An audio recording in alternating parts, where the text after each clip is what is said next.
ఇప్పుడు చంద్రబాబు నాయుడు గారు ఆయన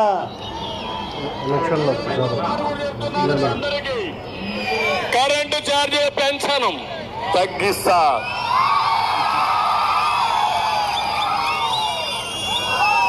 తగ్గించావా లేదా? జగన్ రెడ్డి పెంచాడా తగ్గించాడా? ఎన్నిసార్లు పెంచాడు?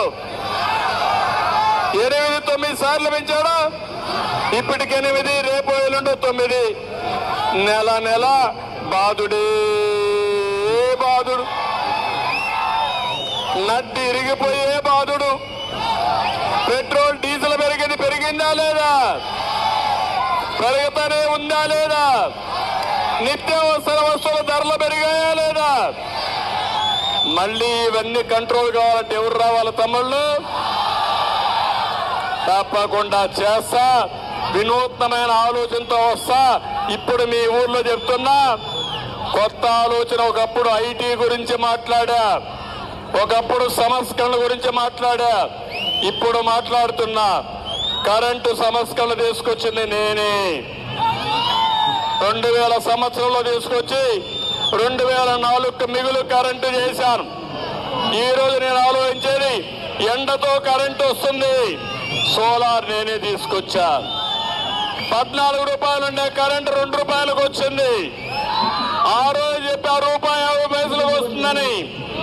కరెంటుతో, ఎండతో కరెంటు ఉత్పత్తి చేసుకుంటే, అదే మరి గాలితో కరెంటు ఉత్పత్తి చేసుకుంటే, నీళ్లతో కరెంటు ఉత్పత్తి చేసుకుంటే, పంప్డ్ ఎనర్జీ ద్వారా తమ్ముళ్ళు 2 రూపాయలకే కరెంటు వస్తుంది. 2 రూపాయలు కాకపోతే 2.5 రూపాయలు, 3 రూపాయలు అవుతుంది. ఇది కానీ మీ కార్లన్నీ కానీ ఎలక్ట్రికల్ కార్లు మార్చుకుంటే, స్కూటర్లన్నీ ఎలక్ట్రికల్ స్కూటర్లు మార్చుకుంటే, లేకపోతే ఈరోజు చూస్తుంటే బాబు షూరిటీ వీరబాదుడు గ్యారంటీగా పాలన కొనసాగుతుంది. ఎన్నికల ముందు విద్యుత్ ఛార్జీలు పెంచనని చెప్పి రాష్ట్ర ప్రజలకందరికీ వాగ్దానం ఇచ్చి, మరి అధికారంలోకి వచ్చిన తర్వాత మరి ఈరోజు హామీలన్నీ కూడా తొంగులో తొక్కి, మరి ఈరోజు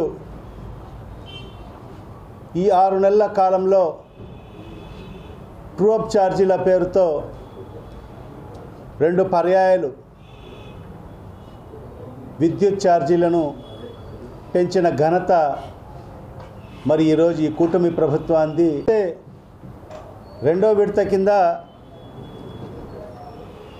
9,412 కోట్ల రూపాయలు మరి ఈరోజు ట్రూ-అప్ ఛార్జీల పేరుతో ప్రజల మీద భారం మోస్తూ, మరి ఆ భారాన్ని కూడా మరి డిసెంబర్ 1వ తేదీ నుంచి అమల్లోకి వస్తుందని చెప్పి కూడా చెప్పడం జరుగుతుంది. మరి ఈ 2 విడతల్లో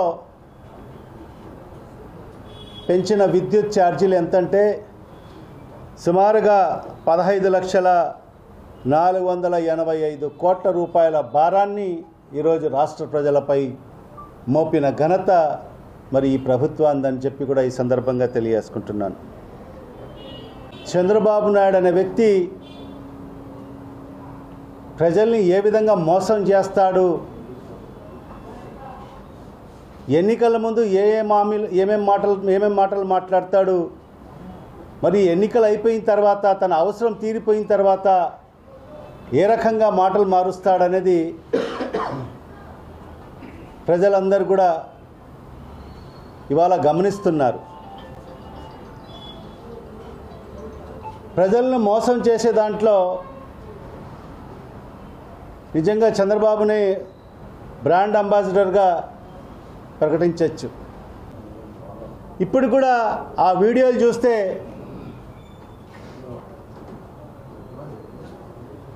తెలుగుదేశం పార్టీ నాయకుడు ఒకడు సైకిల్ తొక్కుంటూ ఏ వీధిలోకి వెళ్ళినా కూడా ఏ ఇంటికాడ ఆ సైకిల్ నిలబెట్టడము, చిన్నపిల్లలు ఉంటే 2-3 చిన్నపిల్లలు ఉంటే నీకు 15,000 నీకు 15,000 నీకు 15,000 అని చెప్తూ మరి అక్కడే ఒక 18 ఏళ్ళు నిండిన మహిళలు ఉంటే మీకు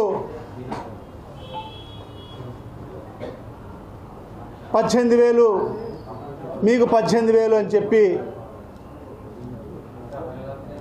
మరి రైతులు ఎవరన్నా కనిపిస్తే పంచకట్టుకొని నీకు 20,000 నీకు 20,000 అని చెప్పి సంతోషమా అని చెప్పి ఈ రకంగా ఎన్నికల ప్రచారం చేయడం జరిగింది.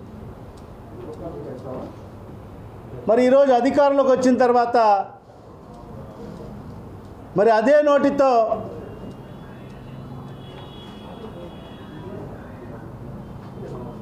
శాసనసభ సాక్షిగా చూస్తుంటే చాలా భయం వేస్తుంది. ఈ రాష్ట్ర ఆర్థిక పరిస్థితి చూస్తుంటే చాలా భయం వేస్తుంది. ఏ రకంగా ఈ హామీలు అమలు చేయాలి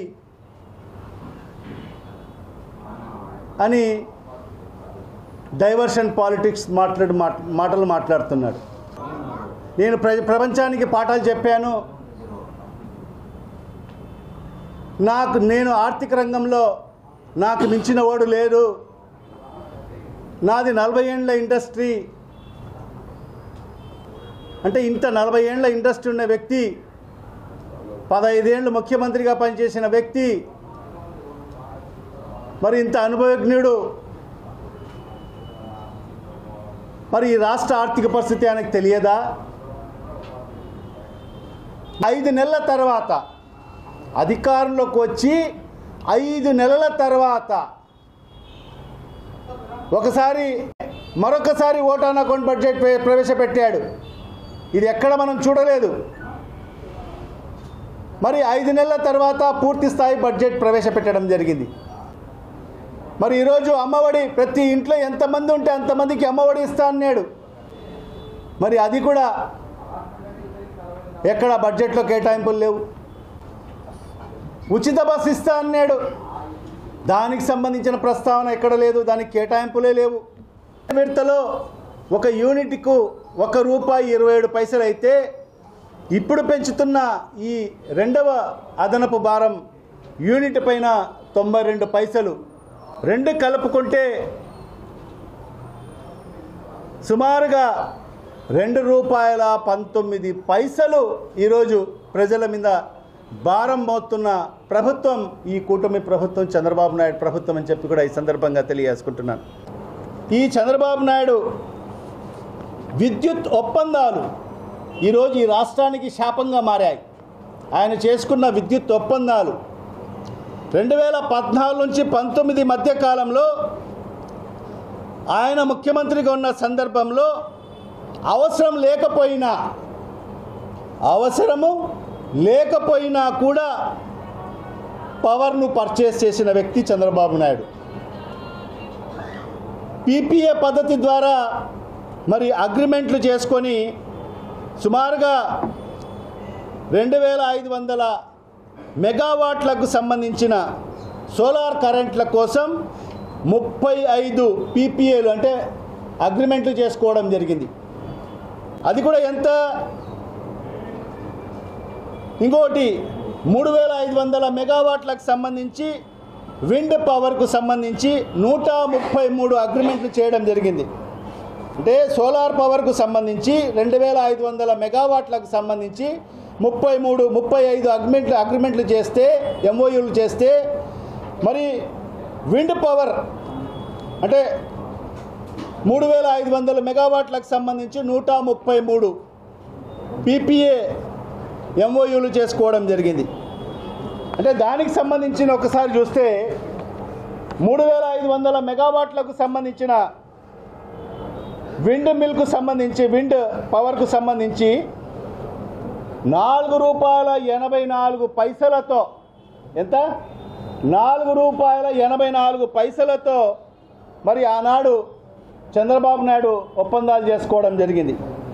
అదే సెకీతో మన ప్రభుత్వం అధికారంలోకి వచ్చిన తర్వాత జగన్మోహన్ రెడ్డి గారు వైఎస్ఆర్ కాంగ్రెస్ పార్టీ ప్రభుత్వం చేసుకున్న ఒప్పందం మరి ₹2.49 మరి మన ప్రభుత్వం చేసుకున్న పరిస్థితి. మరి ఈరోజు చూస్తే ఒక్క యూనిట్కు చంద్రబాబు నాయుడు ₹4.84 చేసుకుంటే మన ప్రభుత్వం ₹2.49 చేసుకుంది. ఒక్కొక్క యూనిట్కు ₹2.35 అదనంగా మరి ఈ రాష్ట్రం పైన భారం మోసిన వ్యక్తి చంద్రబాబు నాయుడు వ్యక్తి. అంటే 3,500 మెగావాట్లకు సంబంధించమంటే 9,000 మిలియన్ యూనిట్లు, అంటే ఒక్క యూనిట్కు ₹2.35 అంటే మరి దాన్ని లెక్కిస్తే 2,000 కోట్ల రూపాయలు ప్రతి ఏటా, 2,000 కోట్ల రూపాయలు ప్రతి ఏటా మరి ఈ రాష్ట్ర ప్రభుత్వ ఖజానా పైన భారం పడిన పరిస్థితి. అంటే దానికి 25 ఏళ్లకు మనం లెక్కచారం చేస్తే మరి 2,000 కోట్ల ఇంటూ 25 ఏళ్ళు అంటే 50,000 కోట్ల రూపాయలు అదనంగా ఈ ప్రభుత్వం పైన భారం పడిన పరిస్థితి. మరి అలాగే మరి సోలార్ విద్యుత్ గతంలో చంద్రబాబు నాయుడు గారు 2,500 మెగావాట్లకు కోసము మరి ఆ రోజు ₹5 యావరేజ్గా ₹5.90 ఆయన ఒప్పందాలు చేసుకోవడం జరిగింది 2,500 మెగావాట్లకు సంబంధించి. అదే మన ప్రభుత్వం అధికారంలోకి వచ్చిన తర్వాత జగన్మోహన్ రెడ్డి గారు మరి అదే సోలార్ పవర్ని మరి ₹2.49 మరి ఆయన అగ్రిమెంట్ చేసుకున్న పరిస్థితి. అంటే మరి ఈరోజు రిజిస్ట్రేషన్ ఛార్జీలను కూడా పెంచేసిన పరిస్థితి.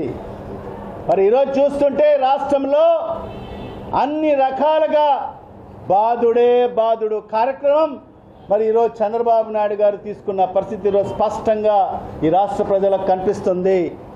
మరి ఈ పరిస్థితిలో ఖచ్చితంగా ప్రజల పక్షాన ఉండి ఖచ్చితంగా వైఎస్ఆర్ కాంగ్రెస్ పార్టీ పోరాడుతుందని చెప్పి కూడా ఈ సందర్భంగా మీడియా ముఖంగా కూడా మరి తెలియజేసుకుంటూ మరి ఖచ్చితంగా ఇవాళ ఒకటే ఈ ప్రభుత్వానికి, కూటమి ప్రభుత్వానికి మేము డిమాండ్ చేస్తున్నాం.